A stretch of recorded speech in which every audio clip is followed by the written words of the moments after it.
Top quality और consistent performance के लिए सिर्फ सिल्वर पंप नाम याद रखना। મહારાષ્ટ્ર પુણેમાં સરકારી બસમાં યુવતી સાથે દુષ્કર્મના કેસ મામલે 68 કલાક બાદ નરાધમ પોલીસના સકંજામાં આવી ચૂક્યો છે। મહારાષ્ટ્રના શિરૂરમાંથી મોડી રાત્રે આ આરોપીને ઝડપી લેવામાં આવ્યો। આરોપી દત્તાત્રેય ગાઢેને પકડવામાં ગ્રામીણોએ પણ પોલીસની મદદ કરી હતી। ગ્રામજનોએ આ આરોપીને ઓળખી પોલીસને માહિતી આપી હતી। આરોપીને ઝડપવા પોલીસે 13 જેટલી ટીમ બનાવી હતી। ડ્રોન અને ડોગ સ્ક્વોડની મદદથી આ આરોપીને દબોચવા માટે આ અભિયાન ચલાવવામાં આવ્યું। અત્રે ઉલ્લેખનીય છે કે આરોપી પહેલેથી જ ગુનાહિત ઇતિહાસ ધરાવતો હોવાનું પણ સામે આવ્યું। પોલીસે તેની માહિતી આપવા બદલ 1 લાખ રૂપિયાના ઇનામની પણ જાહેરાત કરી હતી।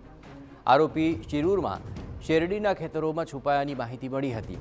લગભગ 100 જેટલા પોલીસકર્મીઓની ટીમ પહોંચીને તે વિસ્તારમાં ઘેરાબંધી કરી ડ્રોન અને ડોગ સ્ક્વોડની મદદથી આ આરોપીને દબોચવામાં પોલીસને સફળતા હાથ લાગી। આરોપી ફરાર હતો, શેરડીના જંગલમાં છુપાયો હતો, પરંતુ ગ્રામજનોએ તેને ઓળખી લીધા બાદ પોલીસને જાણ કરી હતી। પોલીસ પહેલેથી જ 13 જેટલી ટીમ બનાવીને આરોપીને ઝડપવા માટે અભિયાન ચલાવી રહી હતી અને આખરે દબોચવામાં આરોપીને સફળતા મળી।